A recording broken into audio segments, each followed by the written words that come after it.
বন্ধুরা, এই ভিডিওটিতে আপনাদেরকে আইএসএল ইন্ডিয়ান ফুটবল নিয়ে অনেক কটা গুরুত্বপূর্ণ আপডেট দেবো। ইউরোপিয়ান ফুটবল নিয়ে বলার আছে, আমেরিকান ফুটবলের নিয়ে বলার আছে, পর্তুগাল, ব্রাজিল, আর্জেন্টিনা ইত্যাদি দল নিয়ে কিছু গুরুত্বপূর্ণ আপডেট দেওয়ার আছে। তাই বলতে পারি ভিডিওটা গুরুত্বপূর্ণভাবে শেষ পর্যন্ত দেখবেন। এবং যারা চ্যানেল নতুন আছেন সকলকে একটাই অনুরোধ করে রাখবো, যেহেতু এইখানে আপনারা খেলার সমস্ত রকম আপডেটস পেয়ে যাবেন, তারা অবশ্যই পাবলিক ভিউ কলকাতা চ্যানেলটিকে সাবস্ক্রাইব করে বেল আইকন প্রেস করে অল করে রাখবেন। তাহলে বন্ধুরা, সবার প্রথমে বলি, খুবই হতাশাজনকভাবে আজকে ভোরবেলায় ব্রাজিল তারা কিন্তু আরও একবার হেরে গেছে। বলিভিয়া তাদের বিরুদ্ধেও ব্রাজিল হারছে, এটাও সত্যি অবাক করে দেওয়ার মতো। 1-0 হেরেছে ব্রাজিল। কিন্তু একটাই জিনিস, ব্রাজিল যেখানে ফুটবলের আঁথরঘর, যেখানে ফুটবলাররা তৈরি হয়, সেই ব্রাজিল বর্তমানে বলিভিয়ার মতো দলের বিরুদ্ধে স্ট্রাগল করছে। এটা মানা কি সম্ভব? তবেও একটা ভালো আপডেট, ব্রাজিল হারলেও ব্রাজিল কিন্তু ফিফা ওয়ার্ল্ড কাপের জন্য কোয়ালিফাই করে গেছে। ব্রাজিল যেহেতু ক্যানাবেল থেকে 6টা টপ টিম তারা কোয়ালিফাই করে যায় সরাসরি ফিফা বিশ্বকাপে, তো এই মুহূর্তে টপ 5-এ আছে ব্রাজিল। অর্থাৎ ব্রাজিল দল তারা কিন্তু আজকের বলিভিয়ার বিরুদ্ধে হারলেও তারা কিন্তু কোয়ালিফাই করে গেছে ফিফা বিশ্বকাপের জন্য। তাহলে বন্ধুরা, এবারে আপনাদেরকে বলবো, ফ্রড কেসে ধরা পড়তে পারে রোনাল্ডো। কারণ একবার ভেবে দেখুন না, 40 বছর বয়সেও কি এরকম ফুটবল খেলা সম্ভব? 40 বছর বয়সে আমরা দৌড়াতে পারবো কিনা সন্দেহ। সেখানে রোনাল্ডো 40 বছর বয়সেও প্লেয়ারটাকে কেউ ধরতে পারছে না। জাস্ট 40 বছর বয়সে দেশের জন্য 5টা ম্যাচে মানুষ মনে হয় খেলতেই পারবে না। সেই 5টা ম্যাচে রোনাল্ডো প্রায় প্রত্যেক ম্যাচেই 80 মিনিট করে খেলেছে এবং 5টা ম্যাচে তিনি 6টা গোল করেছেন। ডেনমার্কের বিরুদ্ধে গোল করেছে, জার্মানির বিরুদ্ধে গোল করলো, ইউরোর ফাইনালে স্পেনের বিরুদ্ধে গোল করলো, আবার আর্মেনিয়ার বিরুদ্ধে গোল করলো এবং কালকে হাঙ্গেরির বিরুদ্ধেও গোল করেছে। অর্থাৎ ভাই, কেউ বিশ্বাস করবে যে 40 বছর বয়সেও এই প্লেয়ারটাকে ধরা অসম্ভব হয়ে যাচ্ছে? 80 মিনিট, তাও একদিন দুদিন নয়, একদিন দুদিন গ্যাপ থাকছে, তারপরে রোনাল্ডো খেলতে নামছে। সেখানে ইয়াং প্লেয়াররা একটা ম্যাচ খেলার পর তাদেরকে কোচ সাবস্টিটিউশনে নামায়, কিন্তু রোনাল্ডো তাকে সাবস্টিটিউশন তো ছাড়ুন, রোনাল্ডো তো 80 মিনিটে তোলার পরেও রোনাল্ডোকে দেখে মনে হয় যেন তিনি আরও খেলতে চাইছিলেন। তো ভাই, আমার তো বিশ্বাসই হচ্ছে না। আমার মনে হয় রোনাল্ডো নিজের 10 বছর ফ্রড করেছে বয়স। রোনাল্ডোর অ্যাকচুয়াল বয়স কিন্তু 30-31-এর মনে হয় বেশি হবে না। ভাই অবিশ্বাস্যকর, এই প্লেয়ারটাকে 40 বছর বয়সেও ডিফেন্সরা ধরতে পারছে না। বক্সের বাইরে দিয়ে গোলার শট করছে, পাইল ড্রাইভার মেরে গোল করছে। 40 বছর বয়সেও সব থেকে হাইয়েস্ট জাম্প করে হেড মেরে গোল করছে। 40 বছর বয়সেও বাইসাইকেল। এই প্লেয়ারটাকে কেউ আটকাবে? কত বয়সে গিয়ে রোনাল্ডো থামবে, এটা ভাই বলাটা ডিফিকাল্ট। সত্যি রোনাল্ডোকে যারা মেশিন বলে না, একদম ঠিক ভাই, রোনাল্ডো হচ্ছে মেশিন। অবিশ্বাস্যকর স্ট্রেংথ, স্ট্যামিনা, 40 বছর বয়সেও এই পারফরমেন্স। ভাই সত্যি বলছি, ফুটবলের গড অফ ফুটবল আমি বলতেই পারি। কারণ এত বছর বয়সেও কোনো ফুটবলারকে আমি জীবনে এতটা ভালো পারফরমেন্স করতে দেখিনি। এবং রোনাল্ডো তিনি কিন্তু গতকাল হাঙ্গেরির বিরুদ্ধে গোল করে ওয়ার্ল্ড রেকর্ডও করে দিয়েছেন। তিনি প্রথম এমন প্লেয়ার যে ওয়ার্ল্ড কাপ কোয়ালিফিকেশানে 39টা গোল করেছে ওয়ার্ল্ড কাপ কোয়ালিফিকেশানে। বোঝাই যাচ্ছে, খুব জোর হলে 3-4 বছর হলোই পর্তুগাল দলটাতে ভালো ভালো প্লেয়ার এসেছে। এর আগে তো পর্তুগাল দলটাকে একজনই টানতো, সেটা হচ্ছে রোনাল্ডো। সেই কারণেই রোনাল্ডোর ওয়ার্ল্ড কাপ কোয়ালিফিকেশান গোল 39 হয়ে গেছে, 39টা। অর্থাৎ কি হারে রোনাল্ডো প্রত্যেক ওয়ার্ল্ড কাপে পর্তুগালকে কোয়ালিফাই করায়। সত্যি CR7 the legend, the goat, এটা মানতেই হবে। তো যাই হোক, রোনাল্ডোর এই পারফরমেন্স নিয়ে আপনারা কতটা গর্বিত? কারণ আমি সত্যি প্রাউড ফিল করছি অ্যাজ আ রোনাল্ডো ফ্যান হিসেবে, যে ভাই আনস্টপেবল খেলে প্লেয়ারটা। তাহলে বন্ধুরা, এইবারে বলি, আর্জেন্টিনা গতকাল হেরে গেছে ইকুয়েডরের বিরুদ্ধে 1-0। অনেকেরই ধারণা যে আর্জেন্টিনা নাকি মেসিকে বয়ে নিয়ে যাচ্ছে।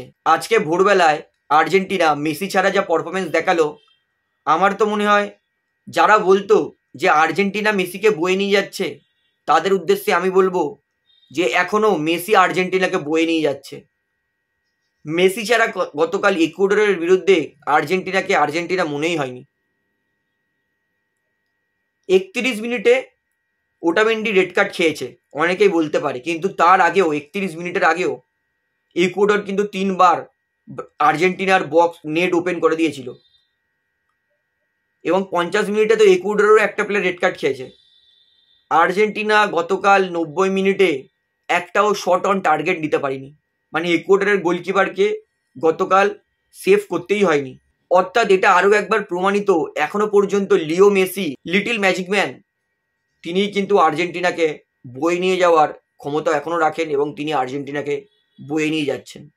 গতকাল আর্জেন্টিনা ইকুয়েডরের বিরুদ্ধে 1-0 গোলে হেরেছে, এবং মেসি ছাড়া আর্জেন্টিনা দলকে একদমই মানে দেখে মনেই হয়নি যে এটা আর্জেন্টিনা খেলছে। দলটার মধ্যে কোনো কিছুই ভালো লাগেনি গতকাল আর্জেন্টিনার ম্যাচটাতে। তো আপনার কি মনে হয়, আর্জেন্টিনা মেসিকে টানছে না মেসি আর্জেন্টিনাকে এখনো বয়ে নিয়ে যাচ্ছে? সেটা আমাকে অবশ্যই কমেন্টে জানাবেন।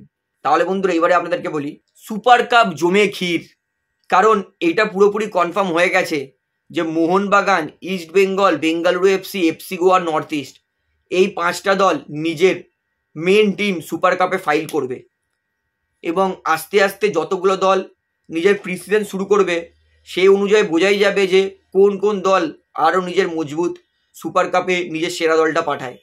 এআইএফএফ হেভি বুদ্ধির কাজ করেছে, হেভি বুদ্ধি লাগিয়েছে এবারে।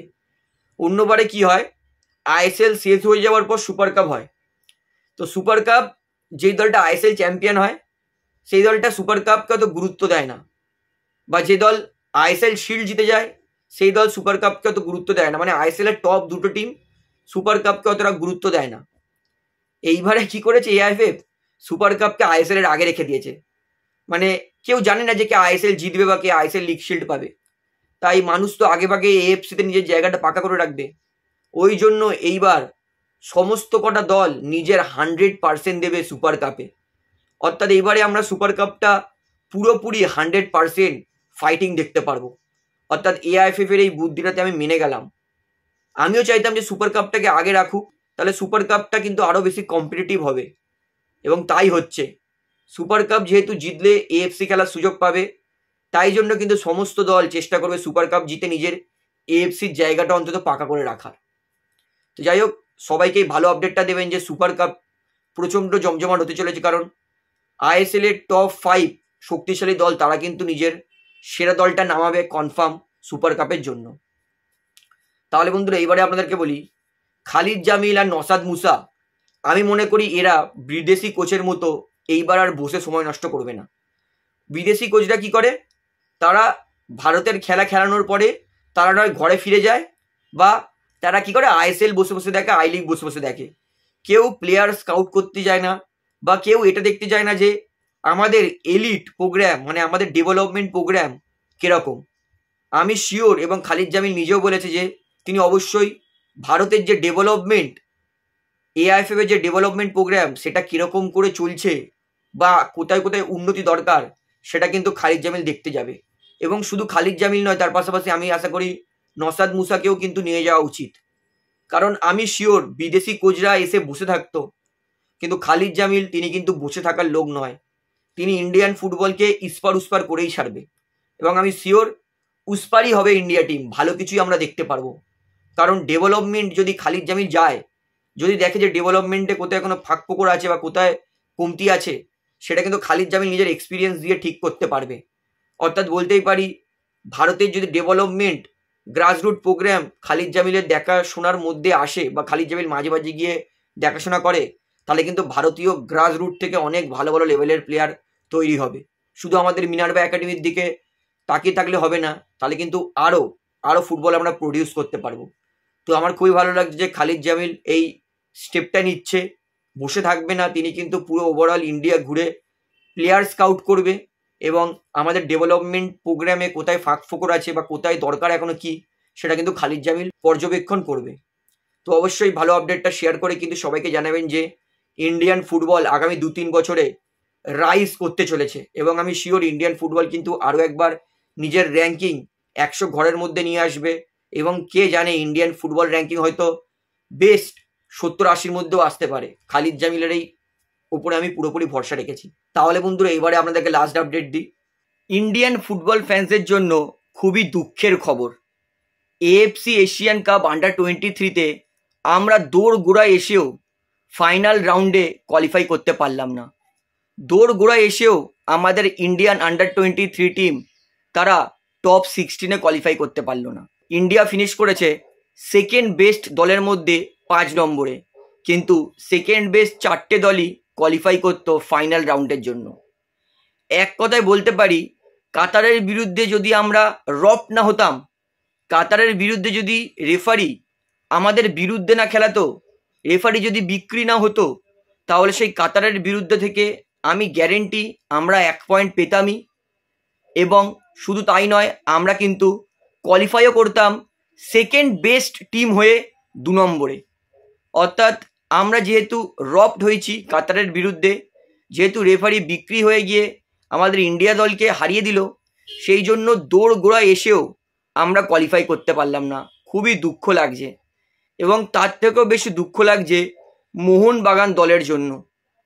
কাফা নেশন কাপে নিজেদের প্লেয়ার পাঠায়নি, তাও আমি মানতে পারছি যে ঠিক আছে, কাফা অত ইম্পর্টেন্ট নয়, ইনভিটেশন টুর্নামেন্ট, সেটাতে মোহনবাগানের যে যুক্তি ছিল সেটা কাজে দিত। কিন্তু এএফসি এশিয়ান কাপ আন্ডার-23 তো একটা কম্পিটিটিভ ম্যাচ, সেখানে তো মোহনবাগানের অন্তত 3টে প্লেয়ার যাদের চেয়েছিল আন্ডার-23 টিমে, সেই 3টে প্লেয়ার তো পাঠানো উচিতই ছিল। কারণ এটা একটা competitive tournament, AFC Asian cup. এইখানে মোহনবাগান যে 3টে গুরুত্বপূর্ণ প্লেয়ার পাঠায়নি, এই কোয়ালিফাই করা আর না করার মধ্যে যেই লাইনটুকু আছে, সেই লাইনটুকু হয়তো মোহনবাগান যদি প্লেয়ার পাঠাতো হয়তো সেটা পুরো হয়ে যেত। কারণ মোহনবাগান থেকে যে 3টে প্লেয়ার চেয়েছিল, তারা সত্যি 3জনই দুর্দান্ত প্লেয়ার।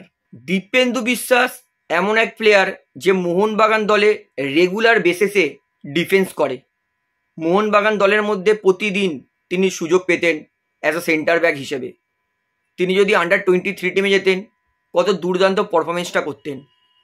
অভিষেক সিং, যিনি এই সিজনে ইন্ডিয়ান ট্রান্সফার মার্কেটে সেকেন্ড হাইয়েস্ট ট্রান্সফার ফি দিয়ে তাকে মোহনবাগান নিয়েছে, এবং অভিষেক সিং যে কি দুর্দান্ত ফর্মে আছে সেটা আমাকে আলাদা করে বলতে হবে না। অভিষেক থাকলে ডিফেন্স আরও মজবুত হতো। 3 নম্বর হচ্ছে সোহেল বাট। সোহেল বাট যে কত দুর্দান্ত স্ট্রাইকার সেটা আমাকে আলাদা করে বলতে হবে না। তার অফ দ্য বল মুভমেন্ট, তিনি যত সুন্দর ফিনিশ করেন, হেডে গোল করেন। এবং সুপার কাপে আমরা দেখেওছি সিনিয়র দলের বিরুদ্ধে কিন্তু সোহেল বাট কত ভালো খেলেছিল। অর্থাৎ মোহনবাগান যে এএফসি এশিয়ান কাপ আন্ডার-23 ইম্পর্টেন্ট লিগ, সেটাতে প্লেয়ার পাঠালো না, এটা সত্যিই আমার ধারণার বাইরে ছিল। হয়তো মোহনবাগান প্লেয়ার পাঠালে আমরা এশিয়ান কাপে ফাইনাল রাউন্ডে পৌঁছাতে পারতাম। তো সত্যিই আমি এই জিনিসটা আমি কখনোই, আমার মাথায় এখনও ঢুকছে না যে এএফসির মতো ইম্পর্টেন্ট ম্যাচে কেন মোহনবাগান নিজেদের প্লেয়ার রিলিজ করলো না। তো যাই হোক, যা হওয়ার হয়ে গেছে। আশা করব মোহনবাগান দল যেন ভবিষ্যতে আর এরকম কাজটা না করে। এবং এই ইন্ডিয়ান আন্ডার-23 দলের খেলা দেখে এইটুকুনি তো বুঝতে পারছি, ভরসা পাচ্ছি যে আমাদের ইন্ডিয়ান প্লেয়ারদের কাছে ট্যালেন্ট আছে, ইন্ডিয়ান প্লেয়ারদের কাছে ফুটবল খেলার ভালো ক্ষমতাও আছে। শুধু সঠিক মঞ্চ যেন ইন্ডিয়ান প্লেয়াররা পায়, সঠিকভাবে প্রশিক্ষণ যেন ইন্ডিয়ান প্লেয়ারকে দেওয়া হয়, সঠিকভাবে যাদের কাছে ইকুইপমেন্টস নেই তাদের কাছে যাতে ইকুইপমেন্টস পৌঁছে দেওয়া হয়, সঠিকভাবে আমাদের যেন এআইএফএফ ইন্ডিয়ান প্লেয়ারের ডেভেলপমেন্টের দিকে খেয়াল করে। এবং সবথেকে বড় কথা, আইএসএল এবং আই লিগে যত ভারতীয় প্লেয়ার আছে, বিশেষ করে আন্ডার-23, তাদেরকে যেন অবশ্যই প্রতি ম্যাচে সুযোগ দেয়। এটাই আমার হাত জোর করে অনুরোধ থাকবে সমস্ত আইএসএল এবং আই লিগ দলের থেকে, যে প্লেয়ারদেরকে বেঞ্চে বসিয়ে রেখে নষ্ট করো না, প্লেয়ারদেরকে সুযোগ দিয়ে ভারতীয় ফুটবলকে এগানোর একটা আমাদের রাস্তা খুলে দাও। তো যাই হোক, ইন্ডিয়ার আন্ডার-23 দল যে এত ক্লোজ এসেও কোয়ালিফাই করতে পারলো না, এই বিষয়ে আপনার বক্তব্যটা কি? এবং এই দলটা সম্পর্কে আমি আশা করি অবশ্যই আপনারা ভালো কিছু কমেন্টে লিখে যাবেন। তাহলে বন্ধুরা, ভিডিওটিতে এতটাই বলার ছিল, আশা করি সমস্তটা আপনারা বুঝতে পেরেছেন। তো ভিডিওটা এখানে শেষ করছি। ভিডিওটি ভালো লাগলে অবশ্যই লাইক করুন, কমেন্ট করুন, শেয়ার করুন, এবং চ্যানেলের নতুন সকলকে একটা অনুরোধ করে রাখবো, যেহেতু এখানে আপনারা খেলার সমস্ত রকম আপডেটস পেয়ে যাবেন, তারা অবশ্যই পাবলিক ভিউ কলকাতা চ্যানেলটিকে সাবস্ক্রাইব করে বেল আইকন প্রেস করে অল করে রাখবেন। ধন্যবাদ।